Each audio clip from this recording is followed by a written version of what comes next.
The next part of our forum today is pretty exciting. So some of you are familiar with the NYU ITP program, and for those of you who are not, we're kind of lucky to have them in New York City. They're a great, totally innovative media program. So what you're going to see tonight is going to represent a variety of things that people are doing, and I believe a variety of years of experience. Is that correct? Second years? All second years? Okay, both second years. For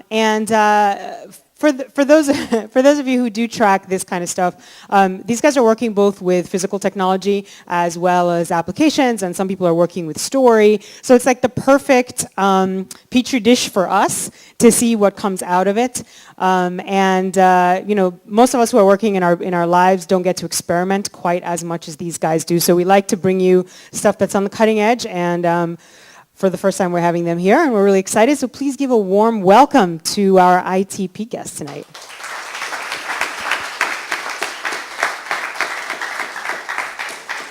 First up is Kate Tibbetts, and let me just give you some information. If you would like to ask a question, the way we're running it tonight is you will need to tweet with the hashtag StoryCode, #StoryCode, and then we basically can only take one question per presentation. So if you have it, as soon as you do it, tweet it out, and then we'll ask that question and we'll run that for the rest of the folks. Thanks. Hi, I'm Kate. Again, so I was asked to explain a little bit what ITP is. One of our professors likes to call it the island of misfit toys, which is adorable but not very informative. It's essentially an art program at NYU's Tisch School of Arts, where they teach us computer programming, and then they're like, do whatever you want. And you'll see from the variety of projects that'll be presented to you, there's a wild breadth of projects people work on. So my project is, actually, the moment I showed it to you, I realized there's a small error on the page I'm showing you, but let's just pretend that's not true. It is an interface that allows you to view the entire edit history of a Wikipedia article on one page. So if you scroll through, you see what's green is what was added in that revision, and what's in red is what was deleted. So this is like a totally bare bones prototype. It applies to just this one article, which is 2012 Doomsday Predictions. But eventually the dream is that you could apply it to any Wikipedia article. And so the idea behind the interface, of course you can't read it, which is inconvenient, but what I wanted to be possible was for people to look at the entire article at once and see where the hot spots are, because there are a lot of areas that are changed. There are areas that are changed much more than others, and then you can zoom in on them and read them. So that's how it works. As I said, it's very much a prototype.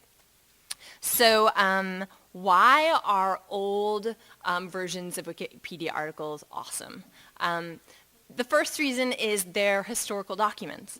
I think there are, I think a particularly compelling version of this is the very first 9/11 article that was written on November 21st, 2001. It's 5 paragraphs long. There's a really brief, no one knew how many casualties there were at that point, and the article ended with a report that there were about the anthrax, which at that point people thought may or may not be a part of the 9/11 attacks. And when you read it, it brings you back immediately to the sadness and the confusion and also the hope of the time. And in that way, it feels and has the power of a historic document.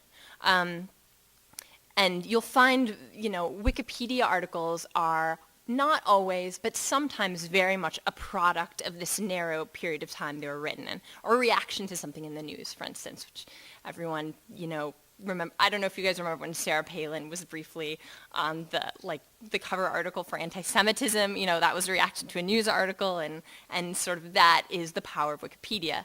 And being able to scroll back to that as a historical document, I think is really important.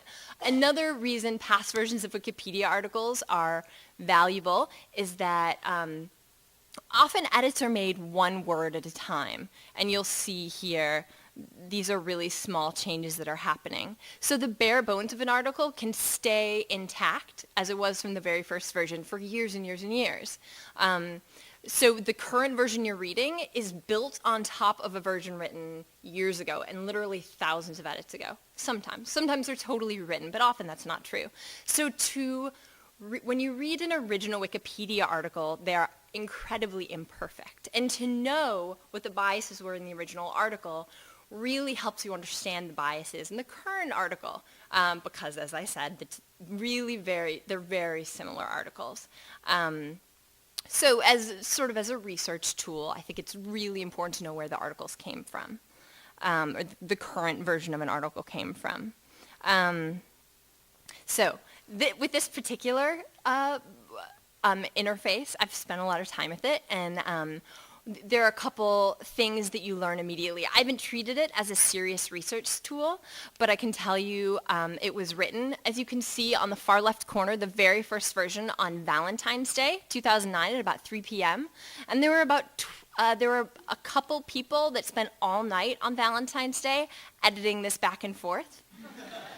Which I think says something really fun about people who write doomsday prediction articles.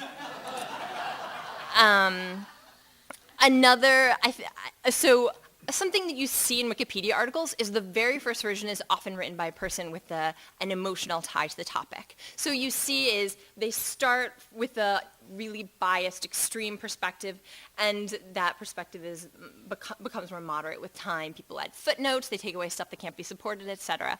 And you see that transition, I think, in a really nice way when you actually spend time with this tool and read through the article. Another thing is you get to see you get to know some of the authors, and there's some which are just really preoccupied with affect versus effect and just go through making that correction. Others obviously have a real connection with the subject matter, and there'll be fights back and forth between authors. And so one of my thoughts about sort of moving on with this tool in the future is drawing out the personalities of the authors would be really fun. Again, because of the 3 a.m. edit wars, and to just imagine who these people are. But I think as a research tool, you can look at who made the most recent edits. You can look at the author's history of writing and just see how biased they tend to be. You can make a judgment about their sort of broader universe of Wikipedia edits as opposed to just this one article you're looking at. And one of the very best parts is vandalism. This is something you hear about once in a while, again, with Sarah Palin on the anti-Semitism page. On this article, let's see. There's one on February 17th at 12:53 East Coast time, which let's see if I can find. There we go. Okay. It's hard to read, but it says, hello Wikipedia. It's halfway down because there's markup at that's hard that you've got to get through at the very top, and then it says, hello Wikipedia users. The world is not going to end in 2012. It's just a myth, so no need to worry. All that is going to happen is that the Mayan calendar is going to restart, so don't worry. If it doesn't end, you can blame, or if it does end, you can blame me for the wrong information and beat me up in heaven. Thanks for your time. So Wikipedia is this teeming, crazy community full of life, and I think, uncovering that is really exciting. Let's see. Okay, so this project is inspired by this. If any of you guys know an artist, James Bridle, who's really wonderful, he printed out the entire history of the Iraq War, of the history of edits on Wikipedia, and he took, I think it's December 2009 to December 2004 to November 2009 are all printed out. And you can sort of read every revision. It's 12 bound copies. So I saw this project and thought, God, this would be such an amazing tool. So this is where it started. There are many improvements to be made. The first is to automate the site. So as I said, you can apply it to anything. Or any Wikipedia article, but also any open edit article in the world, I think would be really fun. Making it more readable is important. It's not quite there yet, although it's much better in person than it is on the big screen, I promise. Let's see. Oh, again, as I mentioned before, drawing out the authors so you can just get a sense of their identity is fun and also good from a research perspective to learn who you can trust. And I've had a lot of conversations about, and haven't quite figured out how to do this yet, but I would love to find a way to properly use some sort of data visualization to give you a sense of what areas are contentious or what areas are promote bias or maybe to highlight words which are most likely to be used that are like biased language. Still sort of sussing out what that would be, but there are like a number of data visualizations that one could do with this. So to sum up, I would say that the internet is full of these like wonderful layers, and what we see often is just the most recent layer, but there's so much fun stuff, and there's so many stories within, down below the surface, and especially if you compare between layers. So this is all about sort of getting better at that. So does anyone have any questions?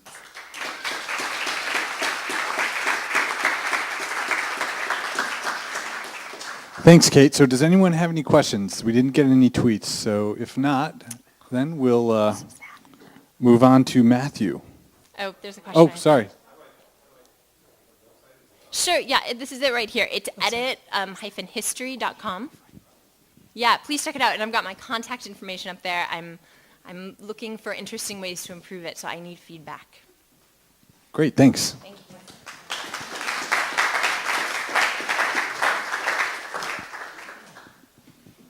So, Nick, sorry. So next up is Nick Centeniolio. I totally butchered that. I'm really sorry about that. Nick will be presenting the explorative and social media game Barcode Bots.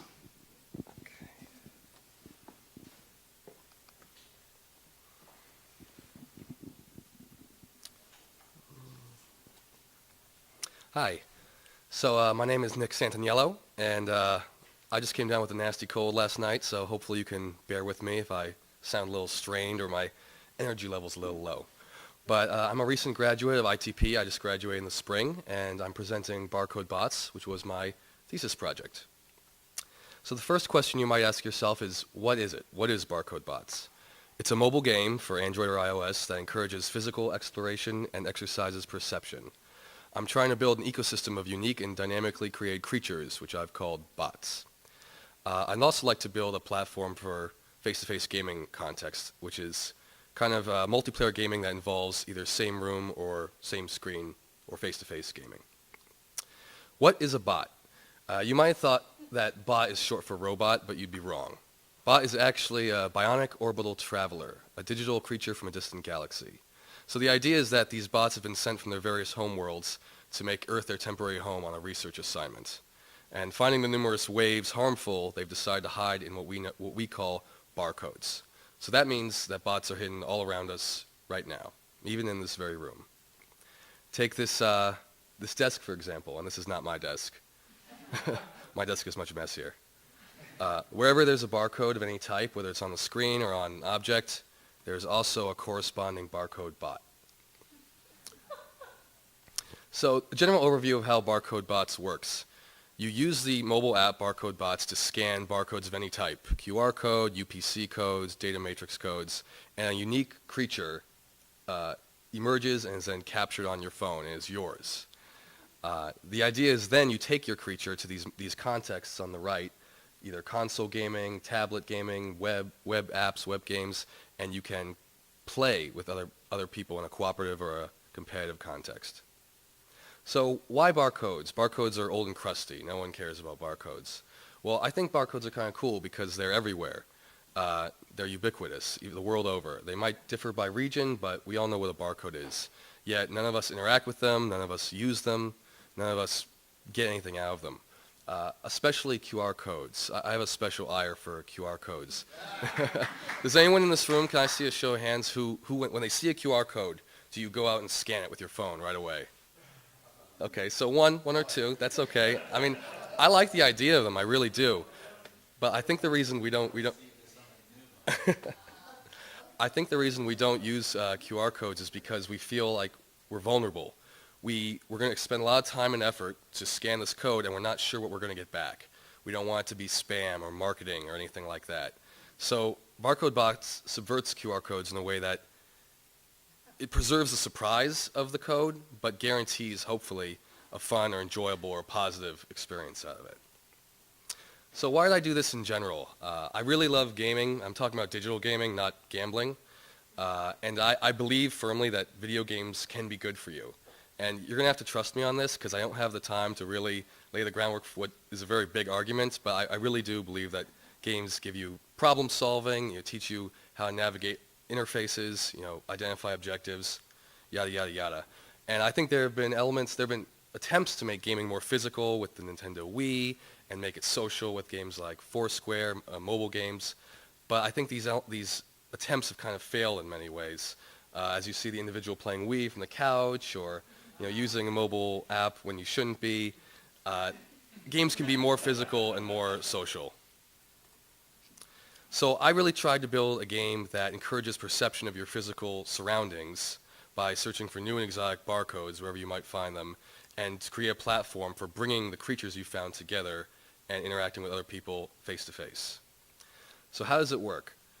First, you scan using, this is all written in HTML, JavaScript, CSS, and wrapped with PhoneGap for the programmers here. And you use your camera on your phone to scan barcodes. I then identify which type of barcode. And there are many types of barcodes, many more than I ever thought there would be. I use the type of barcode and the digits contained therein to create a unique creature. This includes their appearance, their body type, the color, legs, eyes, basically assembling a unique creature like a Mr. Potato Head. I also use the numbers to produce statistics, strength, speed, kind of the typical role-playing game statistics that will then influence your creature's performance in the various contests you enter them in. So once you capture a bot, where you captured it and what barcode you scanned is then uploaded to the server and displayed on an interactive map when a connection is present. So the basic experience as it exists now, you take your phone, you scan a barcode, you generate a creature, as in the second frame there, Dr. Funkenstein, who has his own home planet, his own appearance, and his own set of statistics. If you'd like, you can then scan another barcode to what I call synthing creatures, synthing bots. Take two creatures and fuse them into a new hybrid.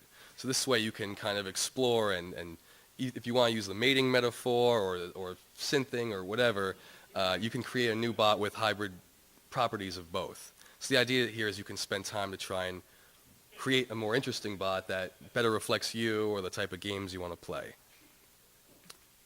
So what can you do with this? I mean, I imagine a whole bot genealogy where you can trace your creature's history, not just of barcodes you fused, but maybe other people's creatures that you've fused with or traded with. Of course, to do that, you need to be able to interact with others. I think with NFC or Wi-Fi or Bluetooth, there's a possibility of trading these creatures like baseball cards, or combining them and joining them in holy matrimony, or just competing and playing in games together.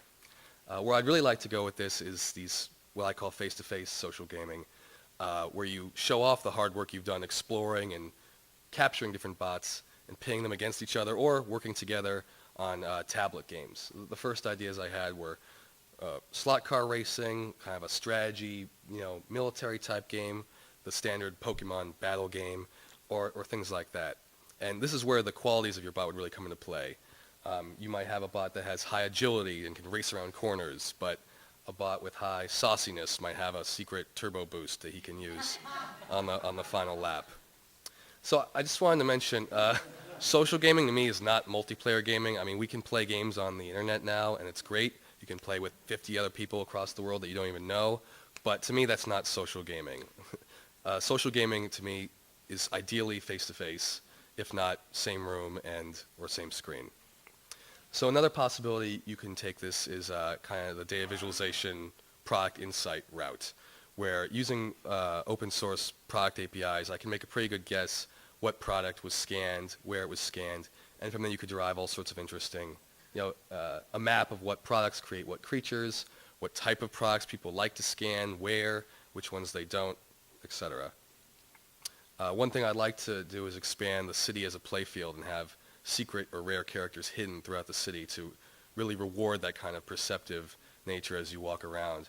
The stop sign, for instance, when people see that, some people see an eyesore.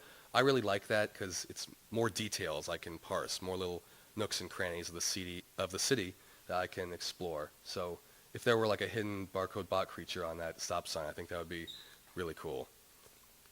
A way to limit the exploitation of that might be to limit it to only the first few people who find it can actually get that creature. Of course, you could go this way. I'm not sure it's in my vision, but a lot of people have come up to me with this idea. And it makes total sense to have custom creatures for certain products. You know, I mean, if this game were popular, people would ideally hold the product in their hand and investigate it before they scan it. And that's, I mean, I'm not a marketer or a salesperson, but I imagine that's probably a pretty, advantageous position they'd like to be in. So there's that possibility. Right now, if you'd like to try barcode bots, unfortunately it's only for Android right now. I don't know how many of you have Android devices in the room. Even I don't have an Android device right now, so I feel your pain if you're on iPhone, but if you point your mobile browser to barcodebots.net/beta, you can just follow the links and download a beta version that will hopefully allow you to scan bots, fuse them, and check out their stats. So thank you.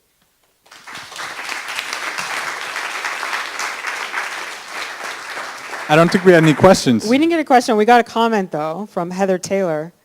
Ooh, barcode bots should merge with geocaching. Okay, cool. All right, Nick, well, thank you very much. Thank you.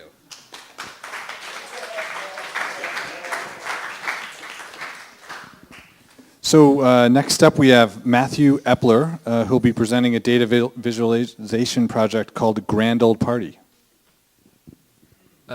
There's no good way to introduce this, so I'm just going to play you the video. Grand Old Party is a data visualization of voter approval rates amongst registered Republicans for each of the GOP candidates. It's also a set of butt plugs.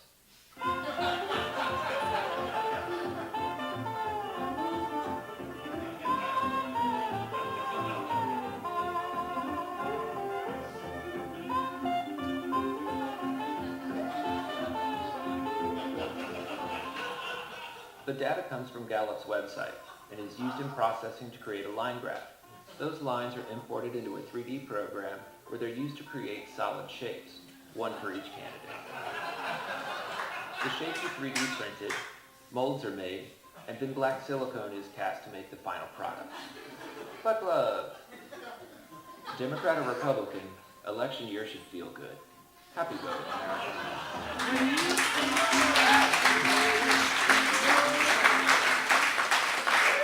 Okay. A lot of butt plug users out there tonight. Good, good, good. All right.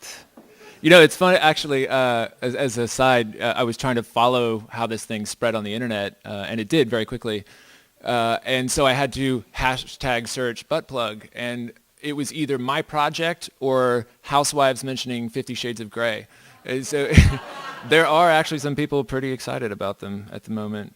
Now I feel like this is the moment we've all been waiting for butt plugs. Now, I'm kidding. I don't use butt plugs.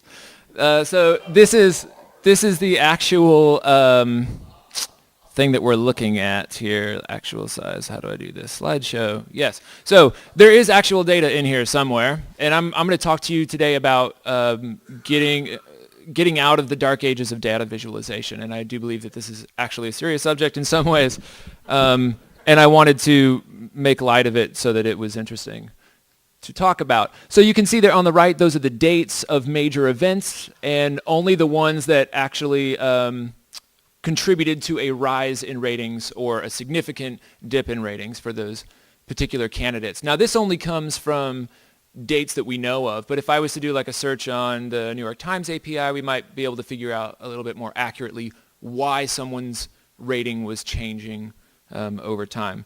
So Paul, as you can see, well, let's just go through them here. Bachman, you know, you're not even going to feel her. I mean, she's really tiny. And Perry, you know, all bark, no bite. Didn't really last very long. Paul, Paul's really interesting to me. He is my favorite. He is the most practical of them all.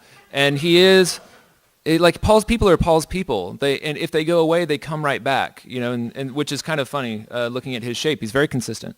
What you see is what you get with Paul. And with Gingrich, starts off really, so the time scale starts at the bottom. They all have a common base, and then they're rounded at the top. So the top is not actually a plunge in ratings. It's just ergonomics.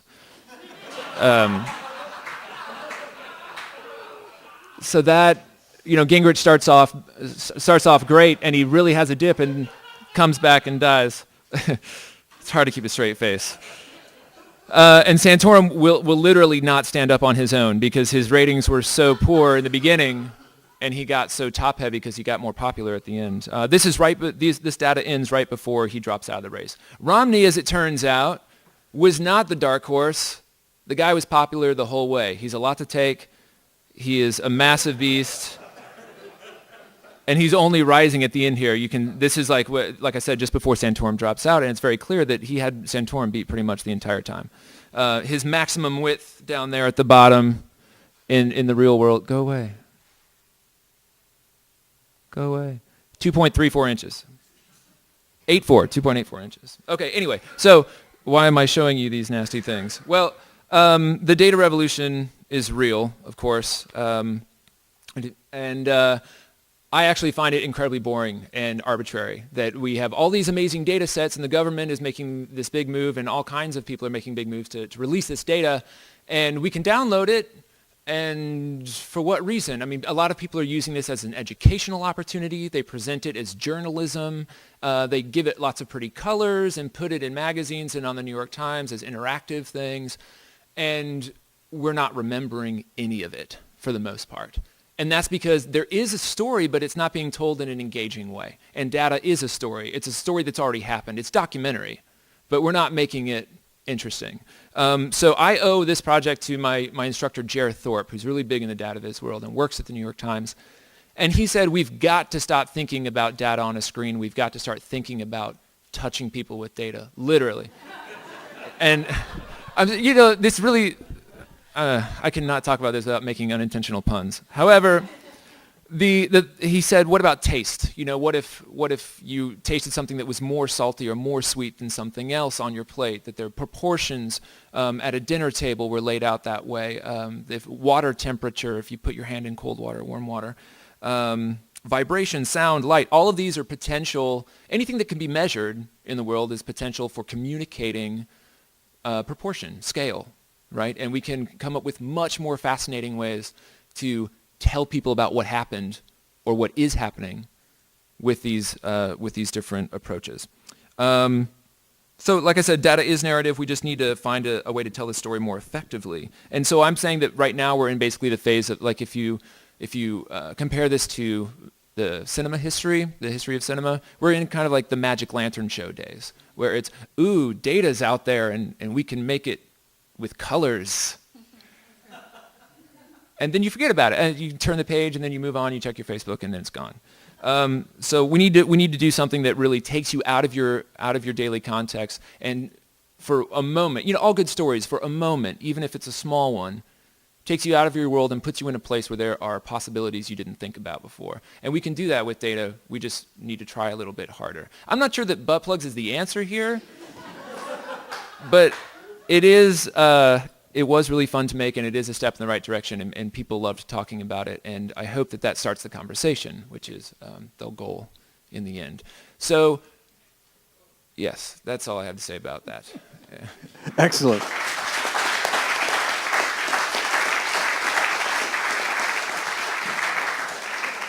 So we didn't get anything on the stream, but if there is one last-minute question, we can take it while we make the switch over. We have just a couple of minutes.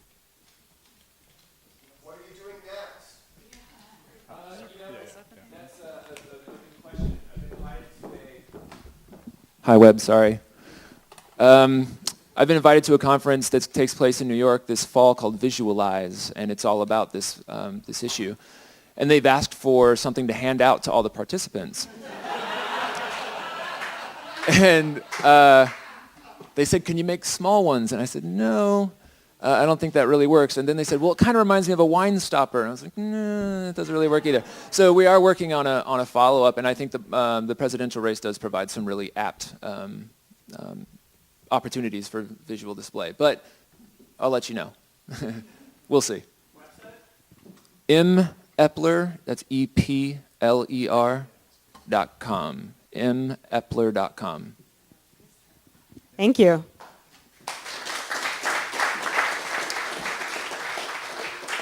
So up next we have Elena Parker, who has been a member of our community for a while, and I have to thank her for actually pulling together her colleagues for us. So thanks, Elena. We're very excited to have you here. And she's also connected to us through other people in our family. Mike? She's part of your team too. So yeah, lots of connections in the room. And are you all set? I'm getting there. Oh, okay. So I can No rush. talk while I do this. Do you want to move the mic down a little? Sure. Thanks. Hi, I'm Elena Parker, and I'm going to be showing you bits of a project today called Walter, which is, Walter is an eye-aware kinetoscope, and there's a lot of words there that don't make sense right away, but they will. So I'm a film girl at heart. I started in film. I wanted to be a director when I was 12, like a lot of people. And then I went to Columbia and spent a lot of time watching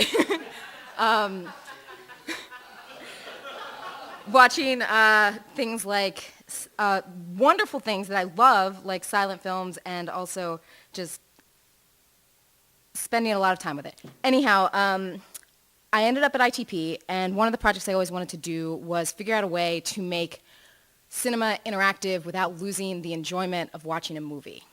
Now, I'm not sure this is the answer to that, but see what you think.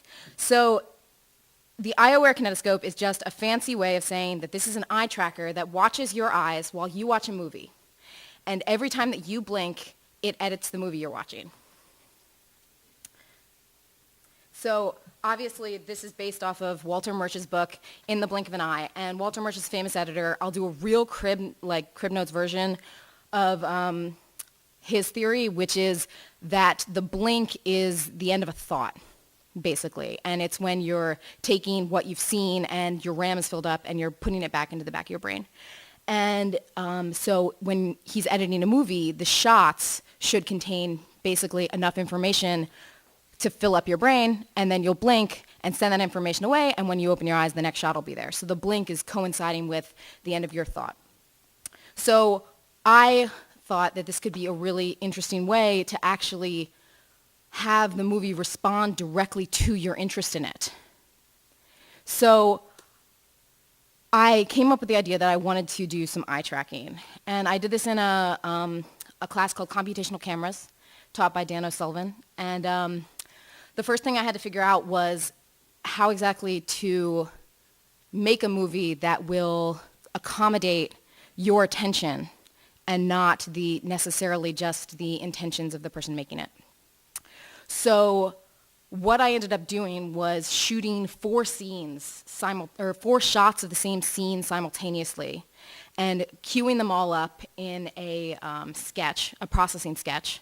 And then every time that you blink, it just moves to the next take, basically. So I shot a wide shot, 2 medium shots, and a close-up of a bunch of people in a room. I'll talk more about this in a minute.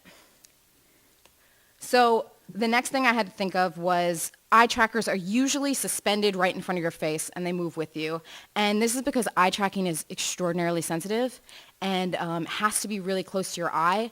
And I didn't know how to do that while still having you in front of a screen. So I looked to early cinema, because I'm a big fan, and a kinetoscope, which is what Walter is called, was an invention by Thomas Edison in the late 1890s. I think it was the first time they ever used perforated film, as you can see. And basically what you would do is it was all stationary, and you would walk up and put your eyes in, and everyone's eyes would be in the same place when they watched this movie. So I thought that this was a really good way to incorporate a way, to create a mechanism where I would be able to measure everyone's eyes. So I went to IKEA. I'm going to skip that. I went to IKEA and bought a cabinet.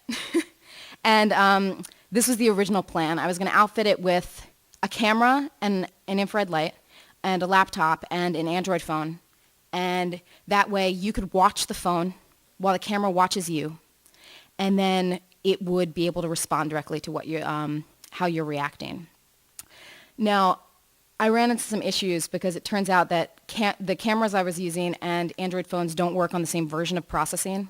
So I had to abandon that, and I ended up using a projector. And the reason I'm using an infrared light here is because the easiest way to do eye tracking, and you could do this yourself if you look at iWriter.com, they have instructions, is to take a Sony PSI, which is there on the far end, and break it open with a screwdriver, and take out the infrared filter and put on your own lens, and then it'll be able to see infrared light. So this is what I did. I cracked it open and used that little camera. And the reason you use an infrared light is because eye tracking works by recognizing the darkness of your pupil, which is the darkest part, and if you reflect, or if you shine an infrared light into your eye, it'll be in direct contrast to the darkness of the pupil and be extraordinarily bright, but you won't be able to see it. So the camera will be able to see the blackness of your pupil and the whiteness of the infrared light, and then we'll be able to determine where you're looking, comparing the distances between those two things. So I brought this nice little hat so I could show you how it works. Now, I didn't bring Walter because and you'll have to forgive me for a second because the glass fell off of here, so it might not work right away. I didn't bring Walter because it's a real pain in the butt to bring it around. So, okay.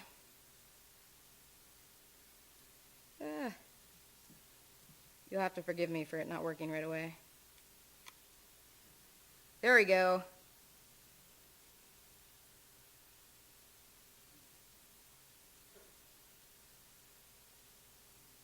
You'll have to excuse me, the calibration's a little off.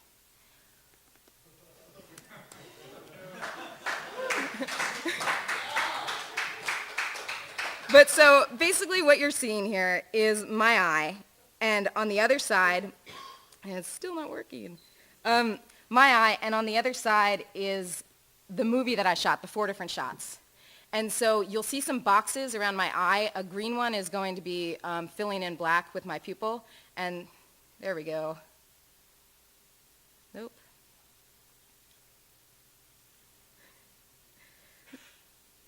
So the green one is picking out my eye, and then a yellow box is on my pupil, and then there's another a red box that's showing you the infrared light.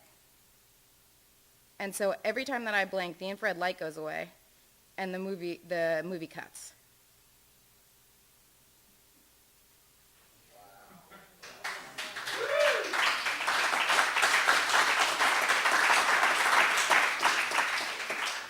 Now, obviously, there's some real problems with this. As you can see, you can't really tell what's happening in the scene. That's because I quickly discovered that shooting things the way you would shoot when you were going to edit them yourself does not work when your audience is editing it for you. So that's a challenge that needs to be fixed, or a problem that needs to be fixed. But there are some other things that are a little bit challenging with Walter. This was my first prototype in a box. It does not work for anyone wearing glasses or contacts. And originally, my idea with this was that I wanted it to be able to scale so that you could end up putting it into a theater and having a whole audience edit a movie by averaging out the number of blinks. But that is that is pretty much not possible with dark pupil eye tracking, which is what I just showed you. So hopefully what I'll be doing next is looking for this skin color over the eye instead of a reflective spot. So just to show you, this is Walter in the IKEA cabinet. The reason I added the mustache was because my idea of fixing the camera didn't work, or fixing the eyes. It turns out that everyone's eyes are extraordinarily different in their shape and the way they're situated on your head. So people weren't putting their eyes in the right place, and the camera wasn't seeing them. And so I put the mustache on because then people put their nose in the right place because they'd wear the mustache. So that's why it's got the mustache. This is the inside. As you can see, there's a Sony PS3i and the infrared light, and then this piece of glass has a film on it that reflects mostly infrared. It's connected to a laptop underneath, and that's what it looks like inside, but usually the picture's a little bigger. I ended up using a Pico projector. And this is Mr. Walter Murch, who called me up and wanted to see it. And he's really excited about it. So this is Walter. He's got a long way to go, but it's a proof of concept, and I would love to hear your feedback and thoughts.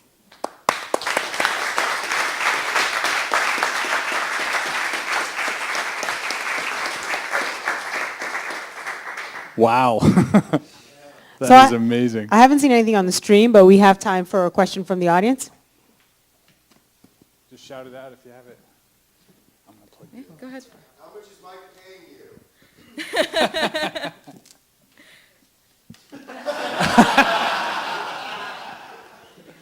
All right. Well, on that note, thank you very much. So thank you, guys.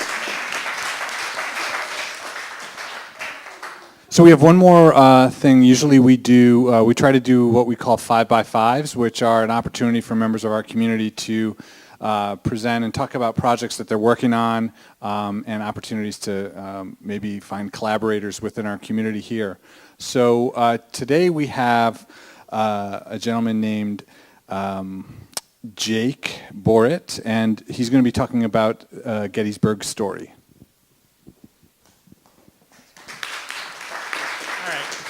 Thanks a lot, guys. So mine is actually a combination of the butt plugs and the eye sensors there. So here we go.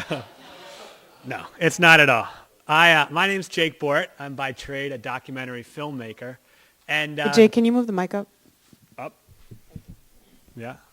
Okay. And it started as an auto tour of the battlefield at Gettysburg. I grew up in Gettysburg. I live in New York now. But I spent the first 18 years or so of my life in Gettysburg.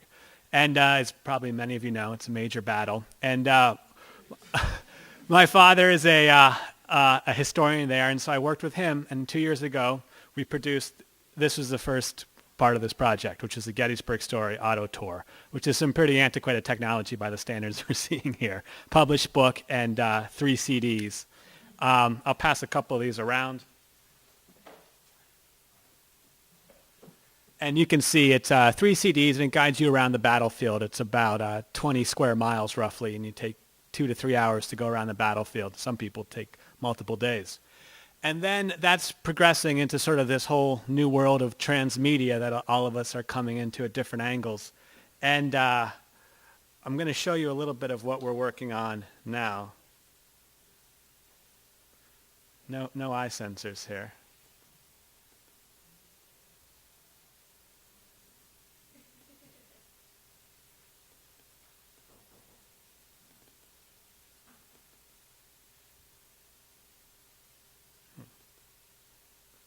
Is there a trick to getting your desktop active? The mouse pad needs some work. Which one do you want to play? That one right there is good. This one?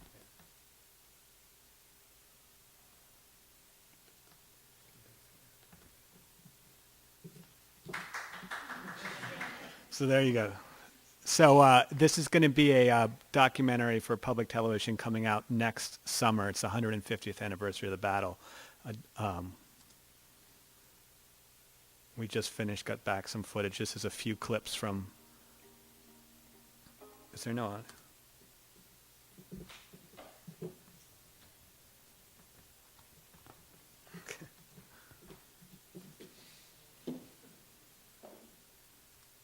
You are on hallowed ground, the exact place where events changed the course of American history.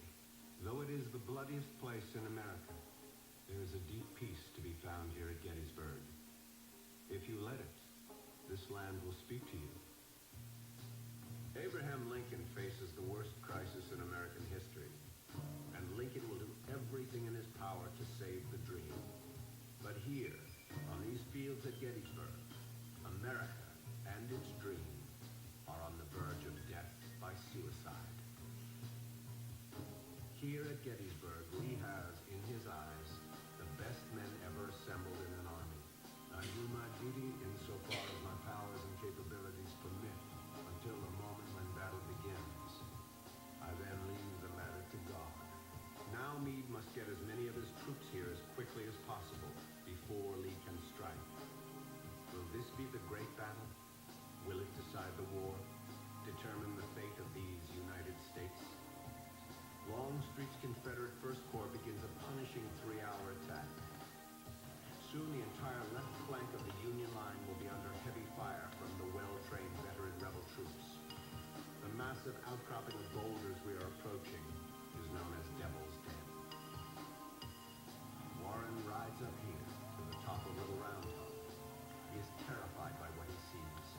The only men on this crucial high ground are a few Union Signal Corps troops, and even they are leaving. If the rebels take this ground, they will hold the key terrain on the Union left flank. Warren sees thousands of Confederate soldiers moving in this direction. Minutes away, he places his men around the southern nose of the hill. Fierce attacks by Texas brigades strike the entire front of his position. Hancock rides up to the 1st Minnesota, shouts, "My God, are these all the troops we have here?" He points to the flags of the charging rebels a few hundred yards away. "Do you see those colors? Well, capture them." General Lewis Armistead takes off his black hat, places it on the tip of his sword and lifts it overhead, shouts to his men, "Come forward, Virginians! Come on, boys! We must give them the cold steel! Who will follow me?" With a final savage roar, the rebels surge over this stone wall. The Union line collapses back, both sides firing at point-blank range. The rebels pierce the Union line. Armistead reaches for the cannon in front of us. The Federal line is breaking. Will the line hold? Will the rebels take this ridge, this battle, this war, destroy this nation, the end of these United States?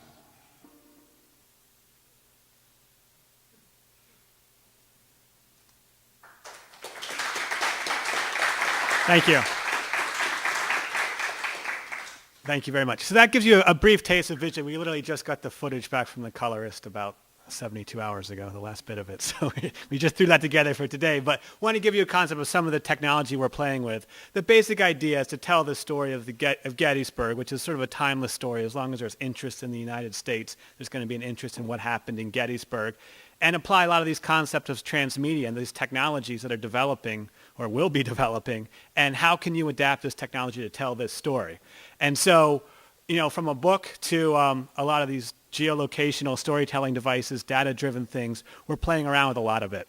What we have going right now is obviously the auto tour, the book. This is selling right now at the Visitor Center in Gettysburg. This film is coming out next June or early July. It'll be broadcast.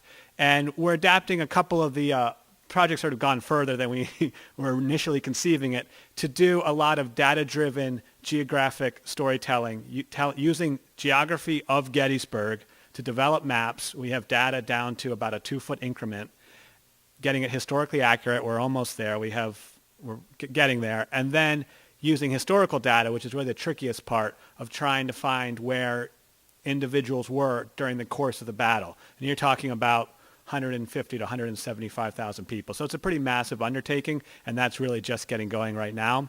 But it's this idea of how can you use modern technology to tell the story. And so I guess sort of the point of these 5x5s is to put it out to the community and sort of tell you what we're looking for, where we're trying to get to. And I'm a filmmaker by trade, as I said, and so looking for people that are on the coding side of it or the programming side of it, especially people involved with kind of geographic or architectural systems that could be able to incorporate that. And then the ultimate goal with a mapping device is to develop it into a, it's called a geographic experiential storytelling environment. And we'll see. That's sort of the goal with that. We're also developing a mobile device, basically adapting the auto tour into a mobile app with geographic and imagery, video, a lot of the things you're seeing here. So that's kind of where we are with it. I'm happy to take, I know it's supposed to be 5 minutes, right? So I'm happy to take questions and or talk to people further afterwards. Yeah, great. If anyone would like to talk to Jake afterwards, please come see him. Thank you. Thank you very much, Jake.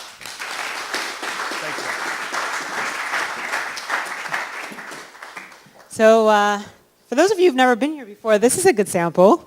We don't discriminate. That's definitely a good sense of, historical stuff. We're always looking for projects.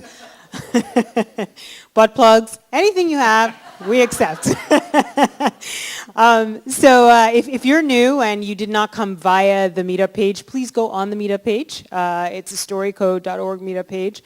And also we have a newsletter that we're sending out once a month now, which will keep you updated of happenings in the transmedia, immersive, cross-media world. So please, and share that with other people, either on Facebook or Twitter. And let's see, what are our last couple things? So we're probably not going to do an immersion in August because we've got a lot of things going on.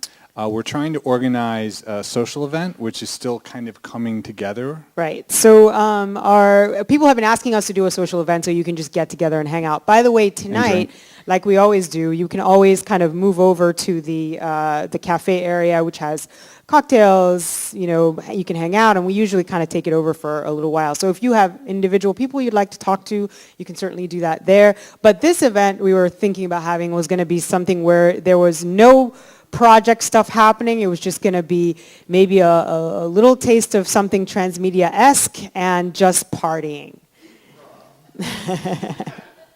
And so it looks like it may be at the Museum of the Moving Image in Astoria. So we thought we would do kind of a straw poll here and find out how many people would actually go to Astoria. Hands, please. You don't have to lie. It's okay. It's like 60%, 65%. All right. Because I know how you Manhattanites are. We're trying to move it around the boroughs. Some people live in Queens.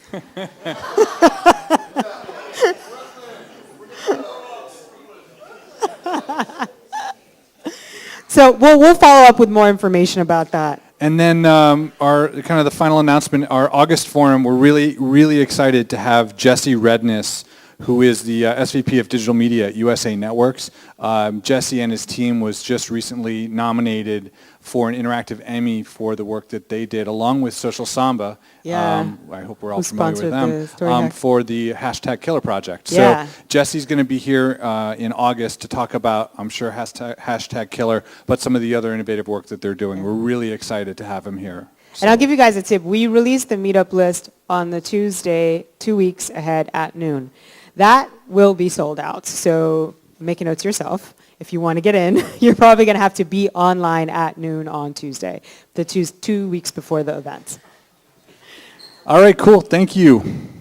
I think we're good. Yeah, we're good. Please, thank you to everyone who presented.